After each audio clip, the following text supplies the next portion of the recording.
Despite all the wins Auburn has had this offseason, I think a lot of Auburn fans are still missing the point.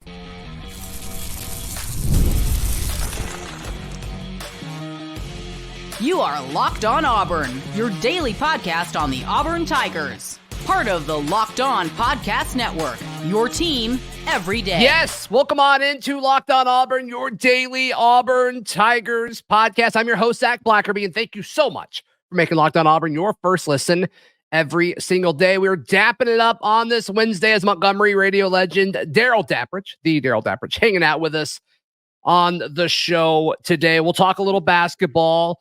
We'll talk about wide receiver 1 versus wide receiver 2 and some intel and info that Darrell picked up yesterday.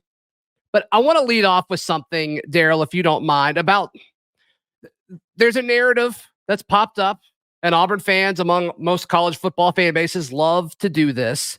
Auburn's had a pretty successful offseason. I think you would agree. Whether it's the transfer portal, whether it's finishing out the recruiting class, whatever it may be, I think there's been more wins and losses that we've been able to go through as Auburn fans, as Auburn football fans, as Auburn people. And I still think some of us are missing the point. There's so much frustration about the quarterback position at Auburn. And I'm not going to tell you not to feel frustrated, but I do want to point out, if you're going to make the argument, I think you need to make the correct one. So many folks complaining that Auburn didn't go after a quarterback in the transfer portal. And they're upset that Payton Thorne is still projected to be QB1. And Darrell, I'm going to argue that I think a lot of Auburn fans are missing the point. The objective that this coaching staff had clearly for Payton Thorne and just for the Auburn roster in general was not to get a new quarterback, but it was to make playing quarterback at Auburn easier. And I think playing quarterback at Auburn last year was difficult, whether it was Payton, the limited times that we saw, Robbie in there, Holden Gerner. I mean, whoever it was at quarterback, like, they were not set up to succeed. So what do? They go out and get weapons, both from the high school level and the college level via the portal. They revamp this offensive line, and they bring in, Hugh Freeze's scheme, essentially, with bringing in Derek Nix to be the offensive coordinator. Am I missing something here? Or is it just because, no, it's the same guy, he can't get any better from year to year? I don't think you're missing anything. I think there is one component that I would push back on a little bit, and it's not that I have intel or know this for a fact. I just feel like there was some chatter that had somebody emerged in the winter portal that was a decided upgrade over Payton Thorne, and you could get him for the right NIL price. I think that Auburn would have pursued that. I really do. I don't feel like, especially after the bowl game, remember, Zach, we heard a lot of chatter that Auburn was going to pursue a quarterback after what happened in the Music City Bowl. Sure. So I feel like that there was about a 2 or 3 week window where and listen, I will say there was some intel. There were some people that made it very known that boosters were going to throw large buckets of cash to try to go get somebody, that was going to be priority number 1, and that Hugh Freeze was going to have what he needed. I just don't think that emerged. I don't think that was a viable option. Was there somebody out there that was realistic, that was that much better than Payton Thorne? Or was there just not, it was pie in the sky. It wasn't feasible, like the Caleb Williams stupid chatter 3 years ago. So here's what I think happened. I think it's wild to think about right now. It is. Yeah, that's kind of crazy. That's great. Just worry about fillings and root canals. So the other thing was, I think Auburn at that point pivoted and said, okay, if we can't get a quarterback that's a stud, that's going to be, because you and I talked about it, you better go get someone that's going to be an NFL high draft pick in order to get this rolling. Okay, that wasn't feasible. So Auburn pivoted and said, let's build around Payton Thorne, where he has shown a track record with weapons at Michigan State, and then elevate his game. And that's what Auburn did. Right. They went out via transfer portal, via recruiting, and let's not forget the third component that seems to always be overlooked: player retention. We love to talk about transfer portal guys coming in. We love to talk about the recruiting 5 stars. Sure. But Auburn salvaged some weapons too, in my opinion, that could have jumped in the portal that did not, and that's going to make Payton Thorne more successful. Then you throw in the coaching aspect, getting rid of Philip Montgomery, which they were not on the same page. Payton Thorne does not speak highly of him. There was preparation issues.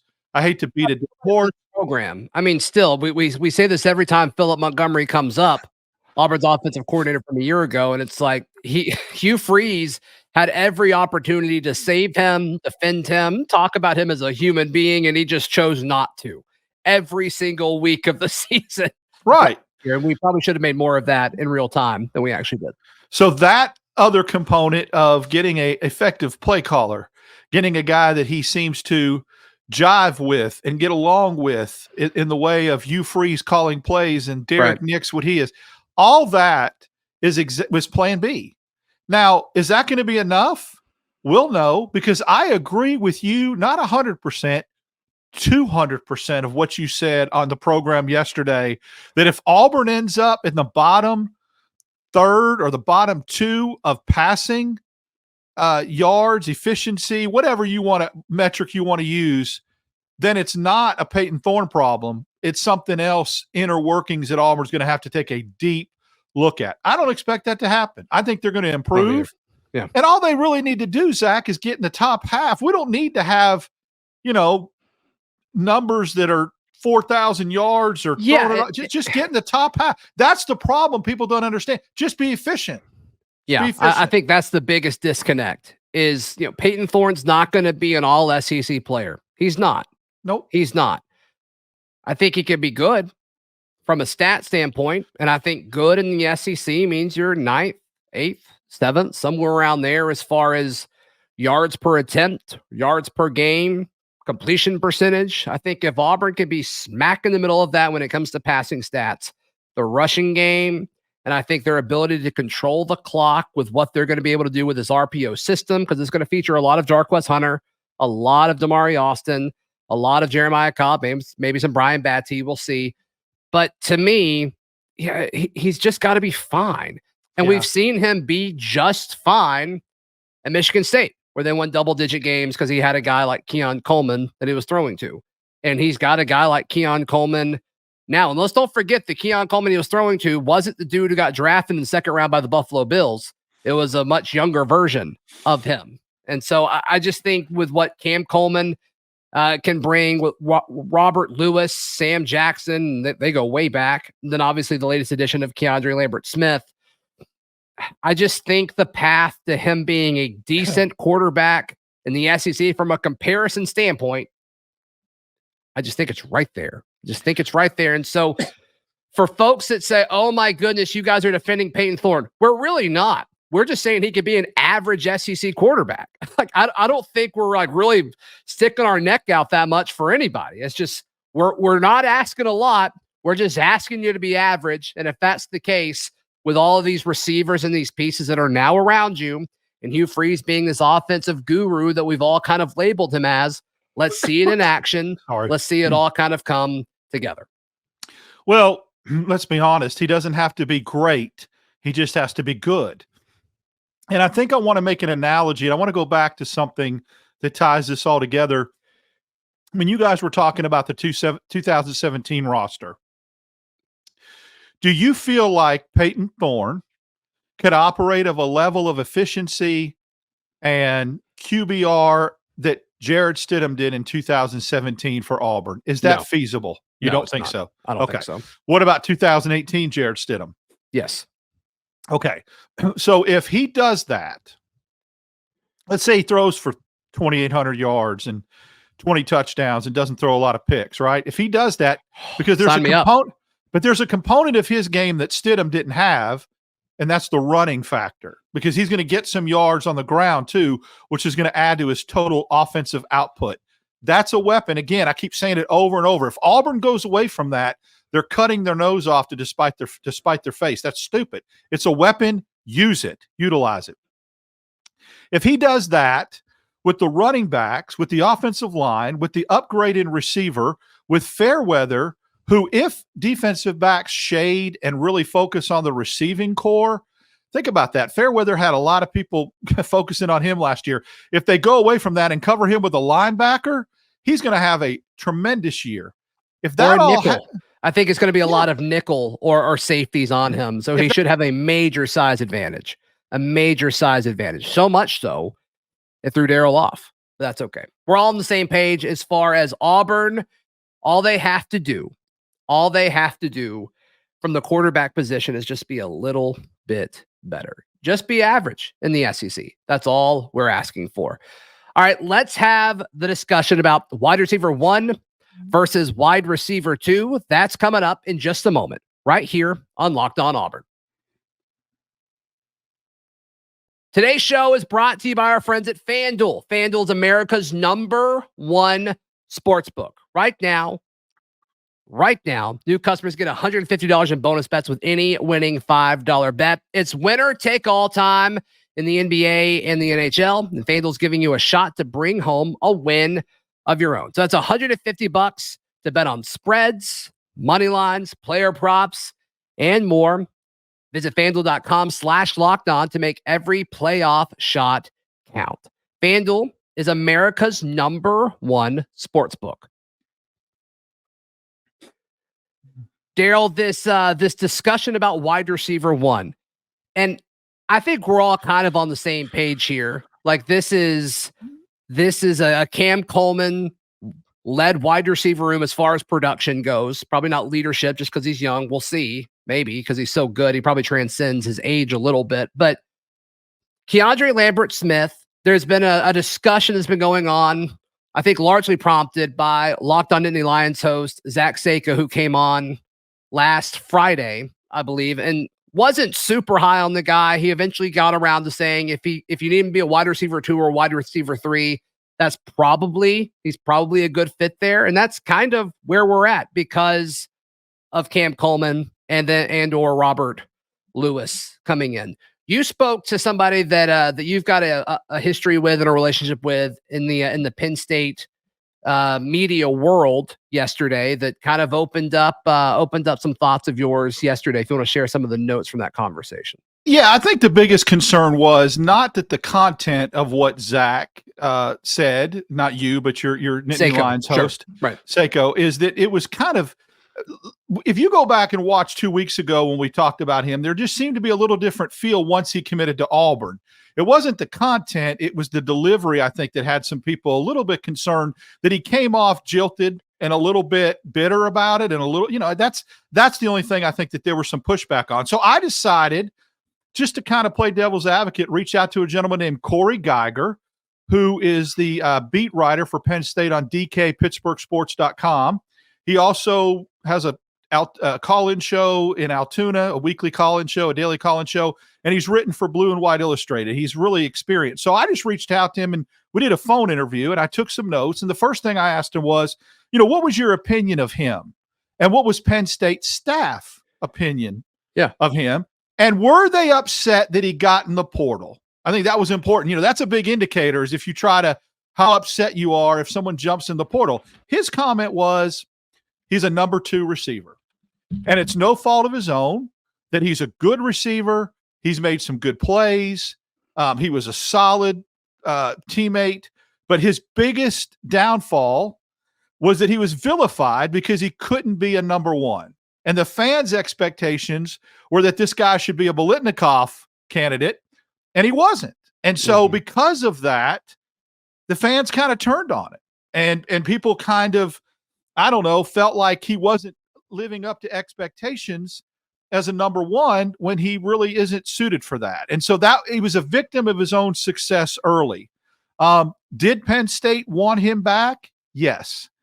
Did they try to go all out once he got in the portal to salvage him? No. I mean, they brought in the kid from Ohio State to be the number 1. So it's a little bit of a combination of maybe, hey, the guy was a victim of some unrealistic expectations. And he, like I said, he was vilified because, by the fan bases, the notes I have, they kind of turned on him because he couldn't be that number 1. The other thing I asked him was, why did he want to leave? Why did he jump in the portal? And he said, because he feels like he can be a number one. And he doesn't want to be a number two. He feels like he can go somewhere where he could be the man, and he just wants a fresh start to be able to do that. And so that's two very important keys as to why I think he left. So let me ask you this, because I don't think he can be a number one in this offense. Do you think they pitched that to him if that's so important to him? Do you think they said, hey, you can come in and like you've got to beat out some of these freshmen, you got to beat out Robert Lewis, which they're probably going to play different positions and have different roles, so that may not even be relevant. But do you think that was part of the pitch that they made to him? Is, hey, come be number one? I don't. I think that he is going somewhere where he can feel like he could at least compete for that status. But I was told that his biggest directive right now is to go somewhere, make an immediate impact, and help as a mentor to some of these younger guys that are in the receiving room. And he felt like Auburn was a good place to do that. Auburn doesn't need a number one. I've said that all along. They didn't need him to be, maybe they do need a number one, but I don't think they needed him to be the number one. When we talked about him being in the portal and Auburn pursuing him, we stood pat on the fact that we said, Auburn doesn't need to bring him in as to be the number one and be the guy, but yet the pressure's not there like it was at Penn State for him to be the guy. So he feels like he's got an opportunity to prove that with a lot less pressure, right? If you're coming in expected to be the number two receiver, you're relaxed more, you're more comfortable, and you don't have all that pressure on you to try to reach that status of perhaps emerging as the number one. That's the biggest key. He doesn't have to come in with all that pressure, all those expectations that the Penn State fan base put on him and the coaching staff. And the last point that's very important is I wanted to know why there was a drop-off. What was the eyeball test the last 4 games? And this guy gave me some great insight that no one's mentioned. He said it was very obvious, game 7, game 8, that Penn State's passing game was pathetic and that they were going in a different direction next year with an offensive coordinator. So they started trying and doing different things. They went away from throwing the ball to KLS. They started throwing it to other receivers that were younger to see if they had a future with Penn State. They looked at different people, different options, because they knew this offensive scheme, this form of offense wasn't going to be around next year because the offensive coordinator was going to be gone. So they stopped basically throwing at him and incorporating him in a lot of their packages. That was upsetting to him, and he felt like the writing was on the wall, and so he needed to go somewhere else. But that's why a lot of the reasons why the production dropped off.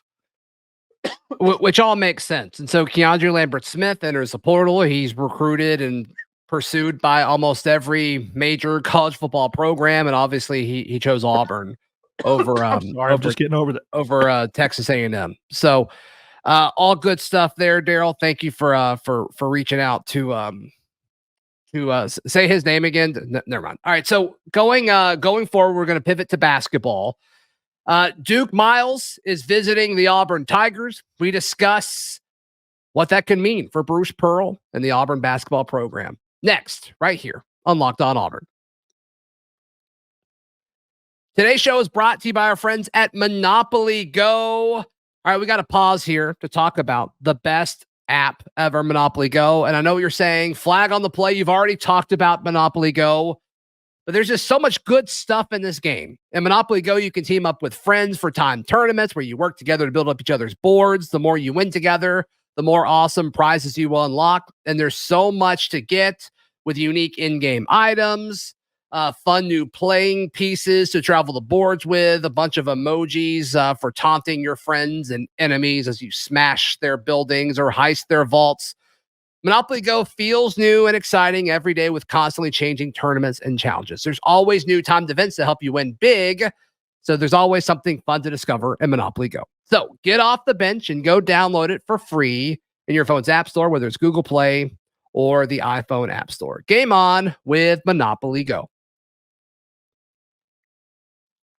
Final few minutes here on today's Locked On Auburn. Let's pivot to basketball. The Auburn Tigers appear close. There's a lot of smoke here, Darrell. There's a lot of smoke here with Auburn pursuing Duke Miles of High Point University. Formerly was with Troy University. And this guy screams, hey, this is the backup point guard that Bruce Pearl and his staff have been looking for. Absolutely. Kind of involved with the Troy program in the past. I actually called a couple of their basketball games. Our good friend Doug Amos called a lot of their games. And so with kids going to Troy, I watched a lot of their games. I watched a lot of Duke Miles. Very good, natural kind of scorer. Just has a really knack for scoring the basketball. Now at Troy, he only averaged his first career about 9 points a game. Had about 3 or 4 assists. But when he got to High Point, who, as you mentioned, plays in the Big South, he took off last year. Averaged almost 18 points a game, high assist, good assist to turnover ratio. So the kid really kind of just, went on an upward trajectory. And I'll be honest with you, it's an upgrade over what I thought Bruce Pearl was going to pursue as far as a backup point guard. Because if a JP Pegues wasn't at Auburn, I'm just telling you, this kid could step in and play significant minutes and perhaps even start. Okay. So you have a kid that could probably start for your program, willing to play behind Pegues, and then he's got another year where he could slide into the starting point guard role next year. If that sounds familiar, it's because it's a similar scenario what happened with Jared Harper and Javon McCormick, where you had 2 point guards that could both score, could both give you productive minutes. McCormick, remember, in that Final Four, came off the bench and really did some great things for Auburn and turned the tide. And then when Harper graduated, McCormick slid into point guard 1, and that 2019-20 team was really good before COVID shut it down. So I think you could look at the same kind of scenario, Zach, this year. I really do. I think Miles can get significant minutes off the bench, 16, 17 minutes, now play in the SEC, which is a plus and a win and an upgrade for him. He's a Montgomery, Alabama kid, so he'll be playing close to home. And then he just learns behind Pegues and then gets ready to just assume the mantle next year as a starting point guard. Yeah, it makes sense for several different angles. So it seems like he's on commit watch. I think that could happen at any point this week. And it's a good fit. It's a good fit. You pitch a smaller role this year with the potential upside the following season. And obviously Bruce Pearl and this staff, they can adjust and choose to either, keep Duke Miles or go out and get another point guard in the next window. It kind of gives you some flexibility there. But I like this. And once again, I talk about this a lot with some of the guys that they've added via the transfer portal in football. But I think this is like the ideal situation for the transfer portal. You dominate at a mid-major level. You get a chance at the big time of the SEC. I love that. So hats off to Duke Miles for getting that opportunity. Hopefully we'll see what happens over the next few days. But this Auburn basketball roster, it looks good. I think it looks better than a year ago already. And so adding some depth to the point guard spot would only be even better. And then, of course, there's some news on R.J. Godfrey, who was another portal target that was a transfer for Clemson that canceled his visit yesterday. It looks like he's probably leaning Georgia, where his dad played, where he probably has an assurance of a starting role, where that wasn't going to happen at Auburn. He was going to be fighting for a position with Chaney Johnson. So I think Auburn still has work to do along those fronts, maybe getting a backup 4 or a backup 5, depending on how you use Broome and Cardwell in that situation. But this roster, if Miles commits and signs, is like one little piece away from being one of the best rosters Bruce Pearl's ever had. Yeah, I think so. And, does the return of Chris Moore make you pivot away from, a certain type of player and focus solely on getting a backup 5?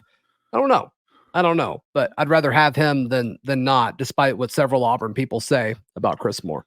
Chris Moore is a guy that every team, I think, that competes for championship needs. He's unselfish. He's a hard worker. He's a team guy, and he has big moments. He may only score 6 points and get 3 rebounds, but down the stretch, go back and look at the 6 points and 3 rebounds. They seem to be in crucial moments of basketball games. And so as long as you have that and you have a glue guy like that, that's a plus. There's nothing negative that you can say about bringing him back. Yeah, and I've also seen the same people that bash what the transfer portal has done to college athletics also bash like Chris Moore sticking around. It's like, well, which one? Like, he's as loyal as it gets. Like, what do you like? Auburn people should love Chris Moore.